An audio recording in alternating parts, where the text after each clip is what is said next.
A woman must not let her voice be heard, but Reitzadosha's maidservant, the daughter of a water carrier, sang songs, pattered around barefoot with her hair down, and laughed so loudly that the noise resounded in every room. Yoina wanted to escape from the material world, but the material world pursued him. The smell of the slaughterhouse would not leave his nostrils. He tried to forget himself in the Torah, but he found that the Torah itself was full of earthly matters.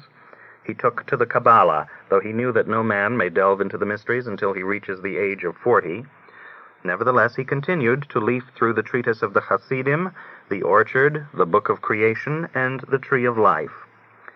There, in the higher spheres, there was no death, no slaughtering, no pain, no stomachs and intestines, no hearts or lungs or livers, no membranes, and no impurities.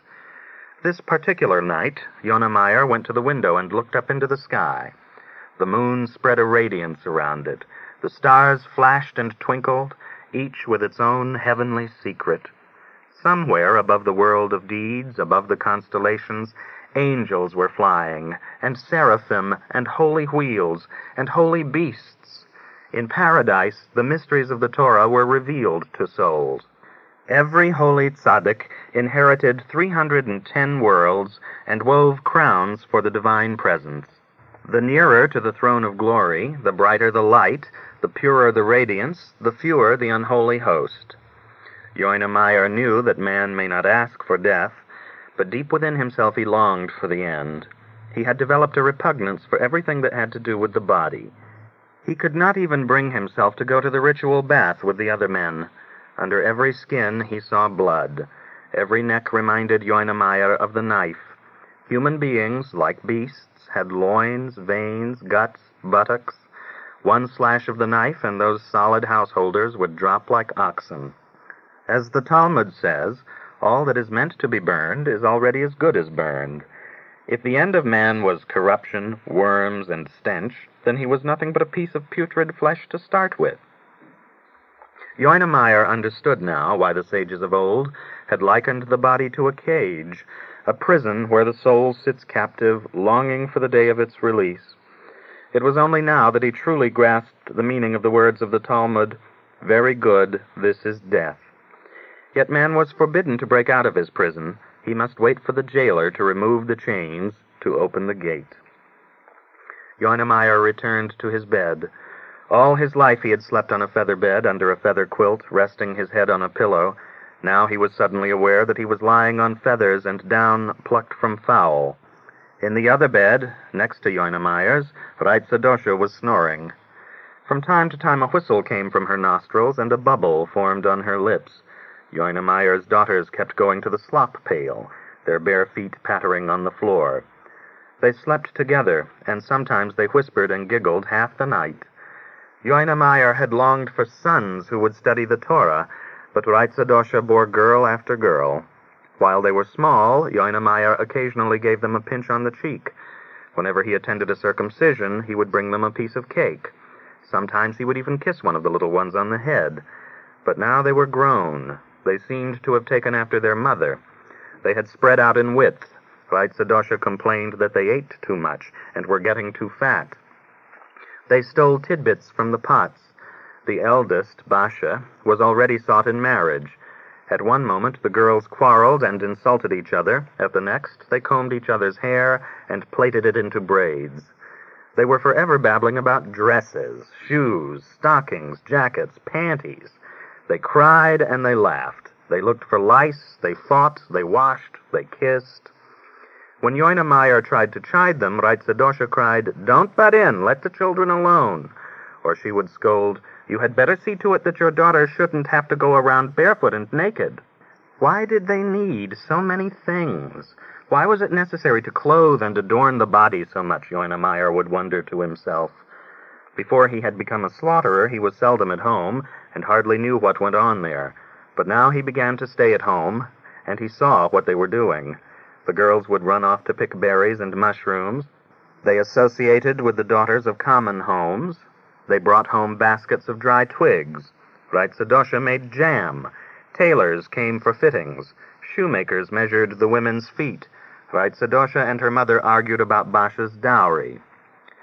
Jonemeyer heard talk about a silk dress, a velvet dress, all sorts of skirts, cloaks, fur coats. Now that he lay awake, all those words re-echoed in his ears. They were rolling in luxury because he, Jonemeyer, had begun to earn money. Somewhere in Reitzadosha's womb a new child was growing, but Jonemeyer sensed clearly that it would be another girl. Well, one must welcome whatever heaven sends, he warned himself. He had covered himself, but now he felt too hot. The pillow under his head became strangely hard, as though there were a stone among the feathers. He, Jonemeyer, was himself a body, feet, a belly, a chest, elbows.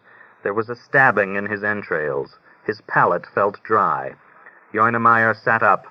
"Father in heaven, I cannot breathe." Chapter 2.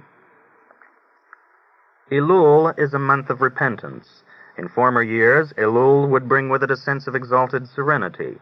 Jonemeyer loved the cool breezes that came from the woods and the harvested fields.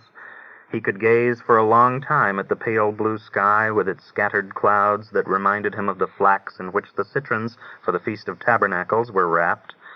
Gossamer floated in the air. On the trees, the leaves turned saffron yellow. In the twittering of the birds, he heard the melancholy of the solemn days when man takes an accounting of his soul. But to a slaughterer, Elul is quite another matter. A great many beasts are slaughtered for the new year. Before the Day of Atonement, everybody offers a sacrificial fowl. In every courtyard, cocks crowed and hens cackled, and all of them had to be put to death. Then comes the Feast of Booths, the Day of the Willow Twigs, the Feast of Azaret, the Day of Rejoicing in the Law, the Sabbath of Genesis. Each holiday brings its own slaughter. Millions of fowl and cattle now alive were doomed to be killed. Jonemeyer no longer slept at night. If he dozed off, he was immediately beset by nightmares. Cows assumed human shape, with beards and side locks, and skull caps over their horns. Jonemeyer would be slaughtering a calf, but it would turn into a girl. Her neck throbbed, and she pleaded to be saved. She ran to the study house and spattered the courtyard with her blood. He even dreamed that he had slaughtered Reitzadosha instead of a sheep. In one of his nightmares, he heard a human voice come from a slaughtered goat. The goat, with his throat slit, jumped on Jonemeyer and tried to butt him, cursing in Hebrew and Aramaic, spitting and foaming at him. Jonemeyer awakened in a sweat. A cock crowed like a bell. Others answered like a congregation answering the cantor. It seemed to Jonemeyer that the fowl were crying out questions, protesting, lamenting in chorus the misfortune that loomed over them. Jonemeyer could not rest. He sat up, grasped his sidelocks with both hands, and rocked. Reitzadosha woke up. "What's the matter?" "Nothing, nothing." "What are you rocking for?" "Let me be." "You frighten me." After a while, Reitzadosha began to snore again. Jonemeyer got out of bed, washed his hands, and dressed. He wanted to put ash on his forehead and recite the midnight prayer, but his lips refused to utter the holy words. How could he mourn the destruction of the temple when a carnage was being readied here in Kolomir, and he, Jonemeyer, was the Titus, the Nebuchadnezzar? The air in the house was stifling. It smelled of sweat, fat, dirty underwear, urine. One of his daughters muttered something in her sleep. Another one moaned. The beds creaked. A rustling came from the closets. In the coop under the stove were the sacrificial fowls that Reitzadosha had locked up for the Day of Atonement. Jonemeyer heard the scratching of a mouse, the chirping of a cricket. It seemed to him that he could hear the worms burrowing through the ceiling and the floor. Innumerable creatures surrounded man, each with its own nature, its own claims on the Creator. Jonemeyer went out into the yard. Here everything was cool and fresh. The dew had formed. In the sky the midnight stars were glittering. Jonemeyer inhaled deeply. He walked on the wet grass among the leaves and shrubs. His socks grew damp above his slippers. He came to a tree and stopped. In the branches there seemed to be some nests. He heard the twittering of awakened fledglings. Frogs croaked in the swamp beyond the hill. "Don't they sleep at all, those frogs?" Jonemeyer asked himself. "They have the voices of men." Since Joinemeyer had begun to slaughter, his thoughts were obsessed with living creatures. He grappled with all sorts of questions. Where did flies come from? Were they born out of their mother's womb, or did they hatch from eggs? If all the flies died out in winter, where did the new ones come from in summer? And the owl that nested under the synagogue roof, what did it do when the frosts came? Did it remain there? Did it fly away to warm countries? And how could anything live in the burning frost when it was scarcely possible to keep warm under the quilt? An unfamiliar love welled up in Joinemeyer for all that crawls and flies, breeds and swarms. Even the mice. Was it their fault that they were mice? What wrong does a mouse do? All at once is a crumb of bread or a bit of cheese. Then why is the cat such an enemy to it? Joinemeyer rocked back and forth in the dark. The rabbi may be right. Man cannot and must not have more compassion than the master of the universe. Yet he, Joinemeyer, was sick with pity. How could one pray for life for the coming year, or for a favorable writ in heaven, when one was robbing others of the breath of life? Joinemeyer thought that the Messiah himself could not redeem the world as long as injustice was done to beasts. By rights, everything should rise from the dead. Every calf, fish, gnat, butterfly. Even in the worm that crawls in the earth there glows a divine spark. When you slaughter a creature, you slaughter God. Woe is me, I am losing my mind, Joinemeyer muttered. A week before the new year, there was a rush of slaughtering. All day long, Joinemeyer stood near a pit, slaughtering hens, roosters, geese, ducks. Women pushed, argued, tried to get to the slaughterer first. Others joked, laughed, bantered. Feathers flew. The yard was full of quacking, gabbling, the screaming of roosters. Now and then a fowl cried out like a human being. Joinemeyer was filled with a gripping pain. Until this day he had still hoped that he would get accustomed to slaughtering, but now he knew that if he continued for 100 years his suffering would not cease. His knees shook. His belly felt distended. His mouth was flooded with bitter fluids. Vaitsadosha and her sisters were also in the yard, talking with the women, wishing each a blessed new year, and voicing the pious hope that they would meet again next year. Joinemeyer feared that he was no longer slaughtering according to the law. At one moment, a blackness swam before his eyes. At the next, everything turned golden green. He constantly tested the knife blade on the nail of his forefinger to make sure it was not nicked. Every 15 minutes he had to go to urinate. Mosquitoes bit him. Crows cawed at him from among the branches. He stood there until sundown, and the pit became filled with blood. After the evening prayers, Vaitsadosha served Joinemeyer buckwheat soup with pot roast. But though he had not tasted any food since morning, he could not eat. His throat felt constricted. There was a lump in his gullet, and he could scarcely swallow the first bite. He recited the Shema of Rabbi Isaac Luria, made his confession, and beat his breast like a man who was mortally sick. Joinemeyer thought that he would be unable to sleep that night, but his eyes closed as soon as his head was on the pillow, and he had recited the last benediction before sleep. It seemed to him that he was examining a slaughtered cow for impurities, slitting open its belly, tearing out the lungs and blowing them up. What did it mean? For this was usually the butcher's task. The lungs grew larger and larger. They covered the whole table and swelled upward toward the ceiling. Joinemeyer ceased blowing, but the lobes continued to expand by themselves. The smaller lobe, the one that is called the thief, shook and fluttered, as if trying to break away. Suddenly a whistling, a coughing, a growling lamentation broke from the windpipe. A dybbuk began to speak, shout, sing, pour out a stream of verses, quotations from the Talmud, passages from the Zohar. The lungs rose up and flew, flapping like wings. Joinemeyer wanted to escape, but the door was barred by a black bull with red eyes and pointed horns. The bull wheezed and opened a maw full of long teeth. Joinemeyer shuddered and woke up. His body was bathed in sweat.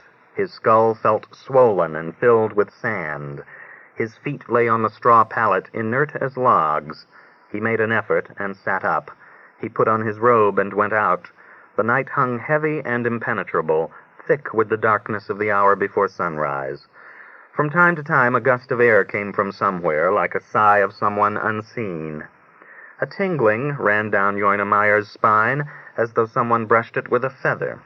Something in him wept and mocked. Well, and what if the rabbi said so? He spoke to himself. And even if God Almighty had commanded, what of that? I'll do without rewards in the world to come. I want no paradise, no Leviathan, no wild ox. Let them stretch me on a bed of nails. Let them throw me into the hollow of the sling. I'll have none of your favors, God. I am no longer afraid of your judgment.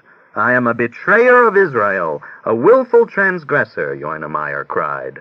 I have more compassion than God Almighty, more. He is a cruel God, a man of war, a God of vengeance. I will not serve him. It is an abandoned world. Yoina laughed, but tears ran down his cheeks in scalding drops. Yoina went to the pantry where he kept his knives, his whetstone, the circumcision knife. He gathered them all and dropped them into the pit of the outhouse. He knew that he was blaspheming, that he was desecrating the holy instruments, that he was mad, but he no longer wished to be sane. He went outside and began to walk toward the river, the bridge, the wood. His prayer shawl and phylacteries, he needed none. The parchment was taken from the hide of a cow. The cases of the phylacteries were made of calf's leather. The Torah itself was made of animal skin. Father in heaven, thou art a slaughterer, a voice cried in Yoina. Thou art a slaughterer and the angel of death. The whole world is a slaughterhouse. A slipper fell off Yoina foot, but he let it lie, striding on in one slipper and one sock. He began to call, shout, sing. I am driving myself out of my mind, he thought, but this is itself a mark of madness. He had opened a door to his brain, and madness flowed in, flooding everything. From moment to moment, Yoina grew more rebellious. He threw away his skull cap, grasped his prayer fringes and ripped them off, tore off pieces of his vest. A strength possessed him, the recklessness of one who had cast away all burdens.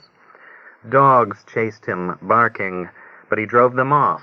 Doors were flung open. Men ran out barefoot, with feathers clinging to their skull caps. Women came out in their petticoats and nightcaps.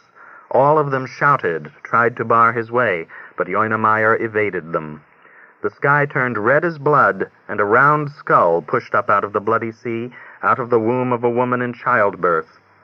Someone had gone to tell the butchers that Yoina had lost his mind. They came running with sticks and rope, but Yoina was already over the bridge, and was hurrying across the harvested fields. He ran and vomited. He fell and rose, bruised by the stubble.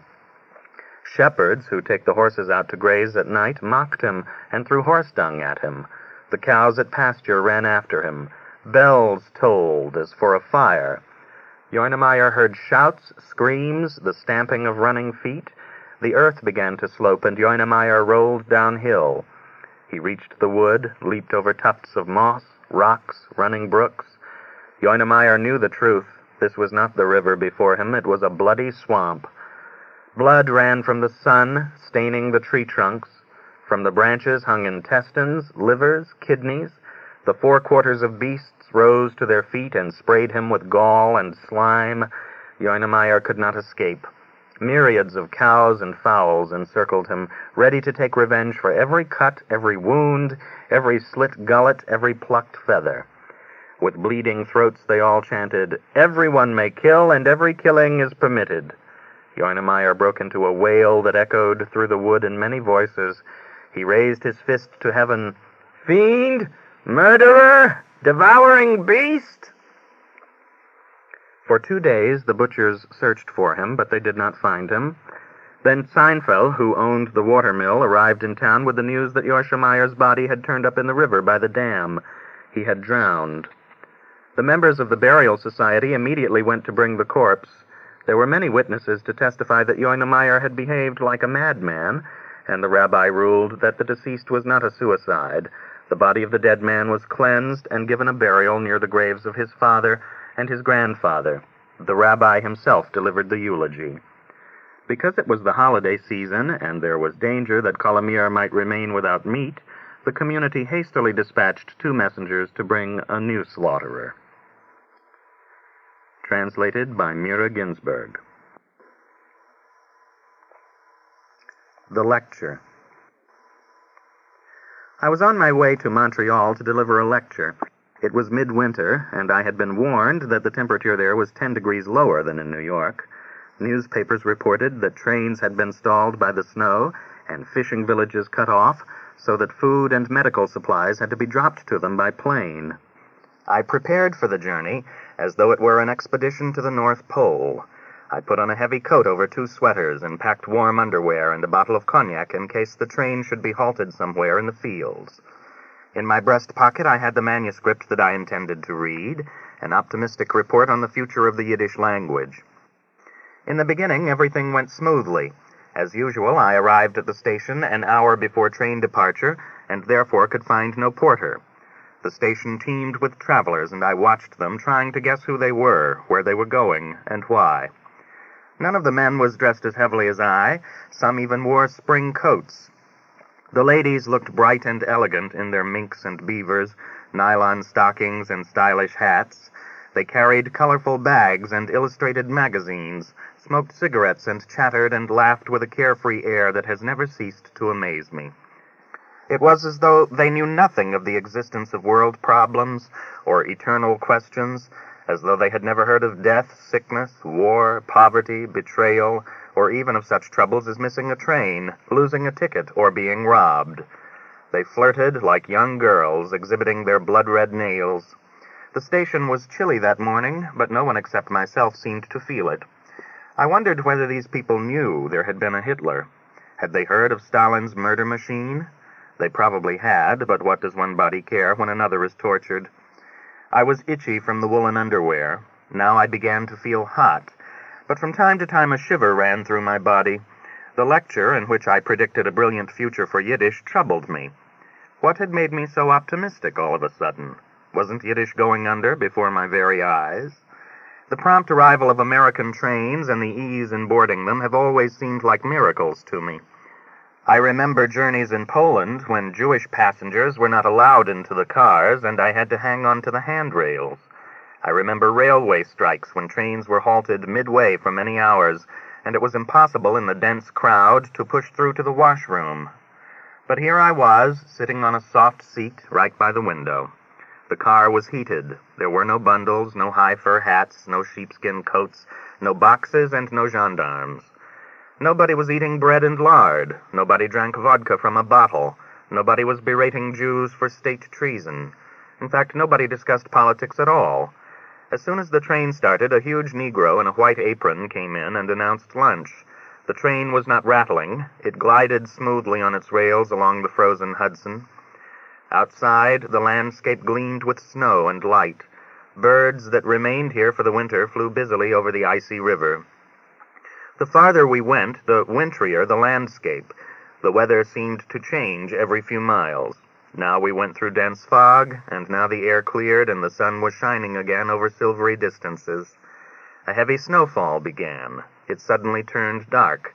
The day was flickering out. The express no longer ran, but crept slowly and cautiously, as though feeling its way. The heating system in the train seemed to have broken down. It became chilly, and I had to put on my coat. The other passengers pretended for a while that they did not notice anything, as though reluctant to admit too quickly that they were cold. But soon they began to tap their feet, grumble, grin sheepishly, and rummage in their valises for sweaters, scarves, boots, or whatever else they had brought along. Collars were turned up, hands stuffed into sleeves. The makeup on women's faces dried up and began to peel like plaster. The American dream gradually dissolves, and harsh Polish reality returns. Someone is drinking whiskey from a bottle. Someone is eating bread and sausage to warm his stomach. There is also a rush to the toilets. It is difficult to understand how it happened, but the floor of the car becomes wet and muddy. The window panes become crusted with ice and bloom with frost patterns. Suddenly the train stops. I look out and see a sparse wood. The trees are thin and bent, and though they are covered with snow, they look bare and charred, as after a fire. The sun has already set, but purple stains still glow in the west. The snow on the ground is no longer white, but violet. Crows walk on it, flap their wings, and I can hear their cawing. The snow falls in gray, heavy lumps, as though the guardians of the treasury of snow up above had been too lazy to flake it more finely. Passengers walk from car to car, leaving the doors open. Conductors and other train employees run past. When they are asked questions, they do not stop, but mumble something rudely. We are not far from the Canadian border, and Uncle Sam's domain is virtually at an end. Some passengers begin to take down their luggage. They may have to show it soon to the customs officials.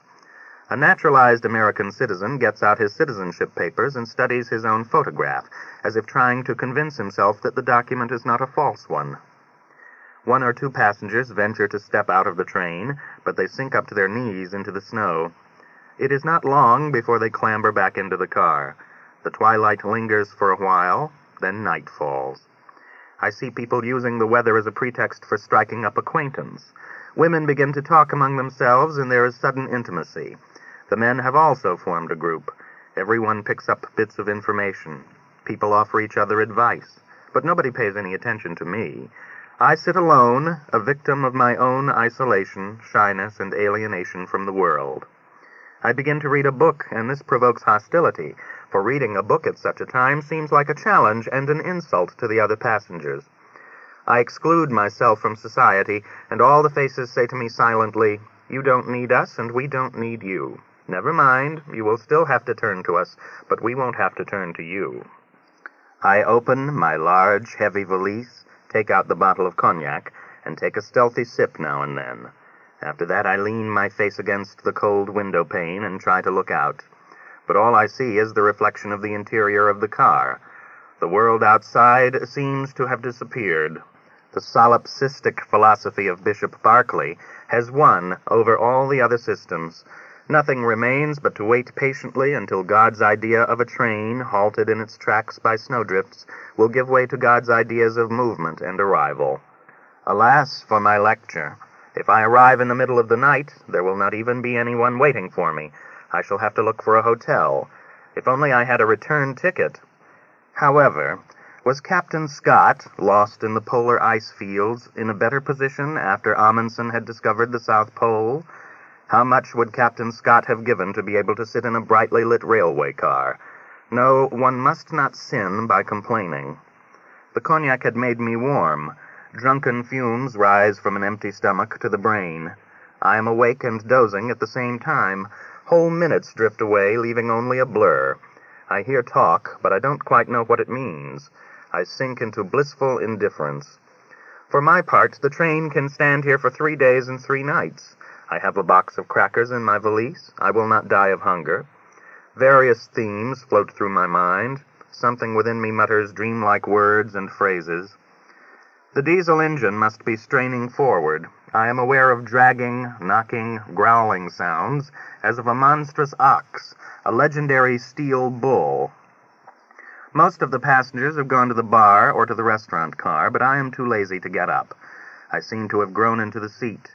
A childish obstinacy takes possession of me. I'll show them all that I am not affected by any of this commotion. I am above the trivial happenings of the day. Everyone who passes by, from the rear cars to the front or the other way, glances at me, and it seems to me that each one forms some judgment of his own about the sort of person I am. But does anyone guess that I am a Yiddish writer late for his lecture? This, I am sure, occurs to no one. This is known only to the higher powers. I take another sip and another. I have never understood the passion for drinking, but now I see what power there is in alcohol. This liquid holds within itself the secrets of nirvana. I no longer look at my wristwatch. I no longer worry about a place to sleep. I mock in my mind the lecture I had prepared. What if it is not delivered? People will hear fewer lies. If I could open the window, I would throw the manuscript out into the woods. Let the paper and ink return to the cosmos, where there can be no errors and no lies. Atoms and molecules are guiltless. They are a part of the divine truth. Chapter 2. The train arrived exactly at 2:30. No one was waiting for me. I left the station and was caught in a blast of icy night wind that no coat or sweaters could keep out. All taxis were immediately taken. I returned to the station, prepared to spend the night sitting on a bench.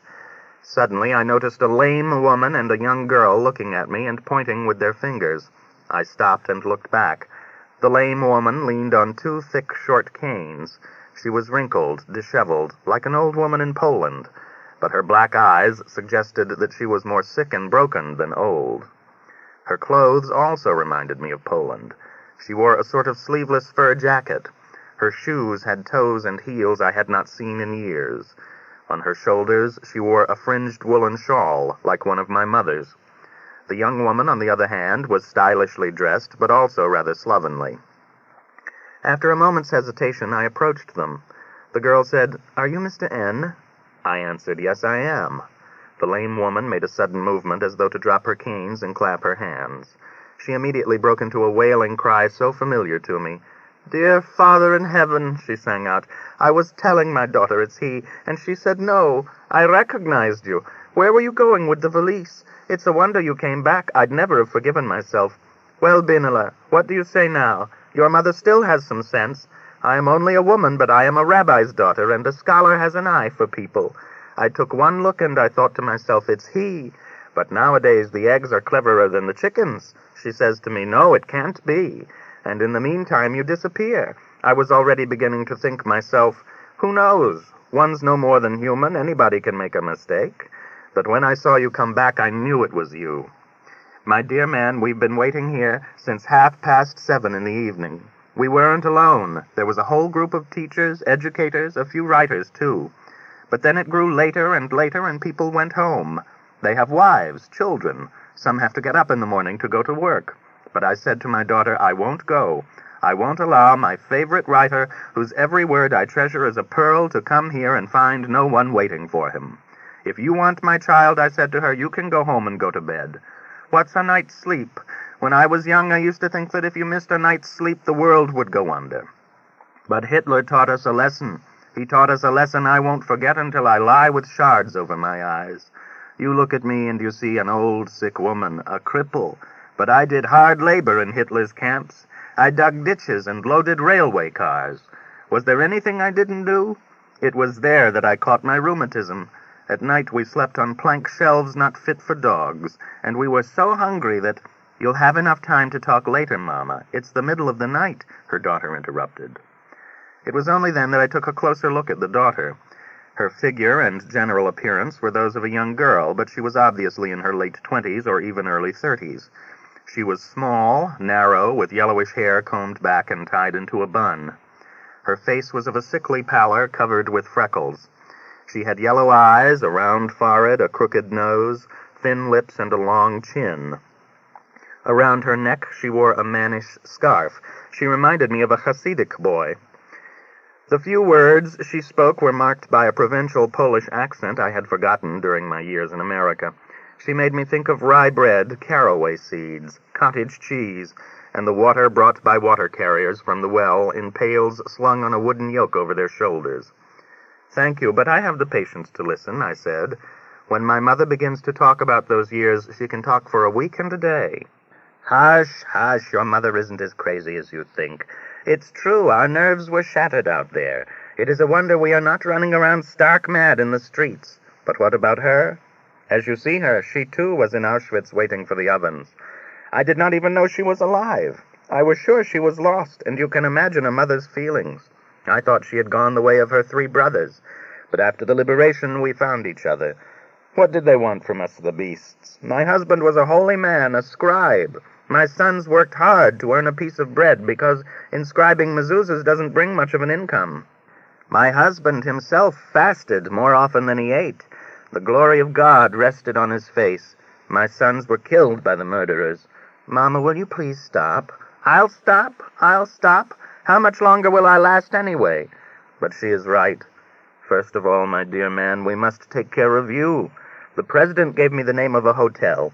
They made all the reservations for you, but my daughter didn't hear what he said, and I forgot it. This forgetting is my misfortune. I put something down, and I don't know where. I keep looking for things, and that's how my whole day goes by. So maybe, my dear writer, you'll spend the night with us?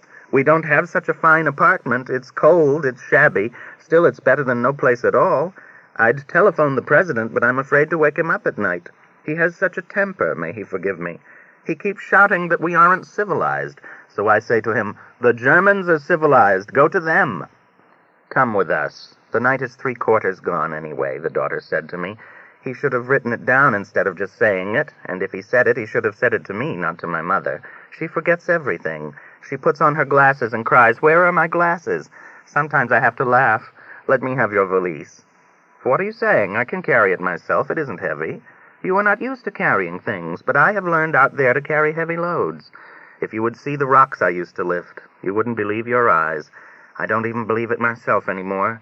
Sometimes it seems to me it was all an evil dream." "Heaven forbid you will not carry my valise. That's all I need."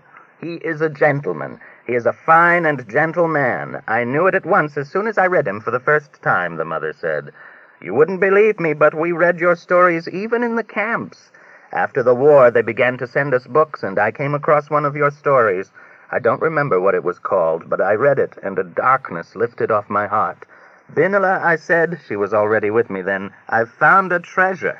Those were my words." Thank you very much." "Don't thank me, don't thank me. It's we who have to thank you. All the troubles come from people being deaf and blind. They don't see the next man, and so they torture him. We are wandering among blind evildoers. Binala, don't let this dear man carry the valise." "Yes, please give it to me." I had to plead with Binala to let me carry it. She almost tried to pull it out of my hands. We went outside, and a taxi drove up. It was not easy to get the mother into it. I still cannot understand how she managed to come to the station. I had to lift her up and put her in. In the process, she dropped one of her canes, and Binala and I had to look for it in the snow. The driver had already begun to grumble and scold in his Canadian French. Afterward, the car began to pitch and roll over dimly lit streets covered with snow and overgrown with mountains of ice. The tires had chains on them, but the taxi skidded backward several times. We finally drove into a street that was reminiscent of a small town in Poland. Murky, narrow, with wooden houses.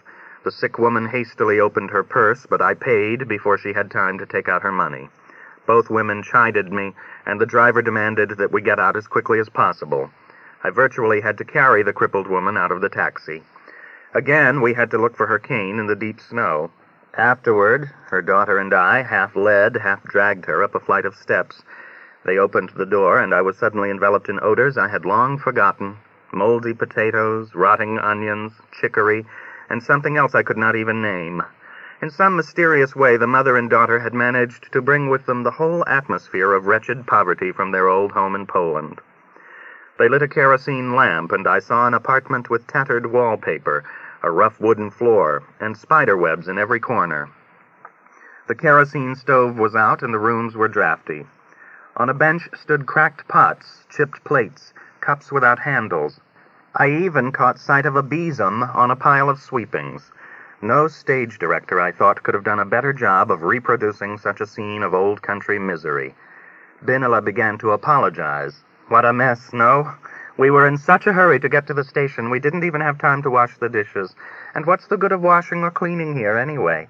It's an old, run-down shanty. The landlady knows only one thing, to come for the rent every month. If you're late one day, she's ready to cut your throat. Still, after everything we went through over there, this is a palace. And Binala laughed, exposing a mouthful of widely spaced teeth with gold fillings that must have been made when she was still across the ocean. Chapter 3. They made my bed on a folding cot in a tiny room with barred windows. Binala covered me with 2 blankets and spread my coat on top of them. But it was still as cold as outside. I lay under all the coverings and could not warm up. Suddenly I remembered my manuscript. Where was the manuscript of my lecture? I had had it in the breast pocket of my coat. Afraid to sit up, lest the cot should collapse, I tried to find it, but the manuscript was not there. I looked in my jacket, which hung on a chair nearby, but it was not there either. I was certain that I had not put it into the valise, for I had opened the valise only to get the cognac. I had intended to open it for the customs officers, but they had only waved me on to indicate it was not necessary. It was clear to me that I had lost the manuscript, but how? The mother and daughter had told me that the lecture was postponed to the next day, but what would I read? There was only one hope. Perhaps it had dropped on the floor when Binala was covering me with the coat. I felt the floor, trying not to make a sound, but the cot creaked at the slightest movement. It even seemed to me that it began to creak in advance when I only thought of moving. Inanimate things are not really inanimate. The mother and daughter were evidently not asleep. I heard a whispering, a mumbling from the next room. They were arguing about something quietly, but about what? The loss of the manuscript, I thought, was a Freudian accident. I was not pleased with the essay from the very first. The tone I took in it was too grandiloquent. Still, what was I to talk about that evening? I might get confused from the very first sentences, like that speaker who had started his lecture with, "Pierretz was a peculiar man," and could not utter another word. If only I could sleep. I had not slept the previous night either. When I have to make a public appearance, I don't sleep for nights. The loss of the manuscript was a real catastrophe. I tried to close my eyes, but they kept opening by themselves. Something bit me, but as soon as I wanted to scratch, the cot shook and screamed like a sick man in pain. I lay there, silent, stiff, wide awake. A mouse scratched somewhere in a hole, and then I heard a sound as of some beast with saw and fangs trying to saw through the floorboards. A mouse could not have raised such noise. It was some monster trying to cut down the foundations of the building. Well, this adventure will be the end of me, I said to myself. I won't come out of here alive. I lay benumbed without stirring a limb. My nose was stuffed, and I was breathing the icy air of the room through my mouth. My throat felt constricted. I had to cough, but I did not want to disturb the mother and daughter. A cough might also bring down the ramshackle cot. Well, let me imagine that I had remained under Hitler in wartime. Let me get some taste of that, too. I imagined myself somewhere in Treblinka or Majdanek. I had done hard labor all day long. Now I was lying on a plank shelf. Tomorrow there would probably be a selection. And since I was no longer well, I would be sent to the ovens. I mentally began to say goodbye to the few people close to me. I must have dozed off, for I was awakened by loud cries. Binala was shouting, "Mama! Mama! Mama!" The door flew open, and Binala called me, "Help me! Mother is dead!" I wanted to jump off the cot, but it collapsed under me, and instead of jumping, I had to raise myself. I cried, "What happened?" Binala screamed, "She is cold! Where are the matches? Call a doctor! Call a doctor! Put on the light! Oh, Mama! Mama!" I never carry matches with me, since I do not smoke. I went in my pajamas to the bedroom. In the dark, I collided with Binala. I asked her, "How can I call a doctor?"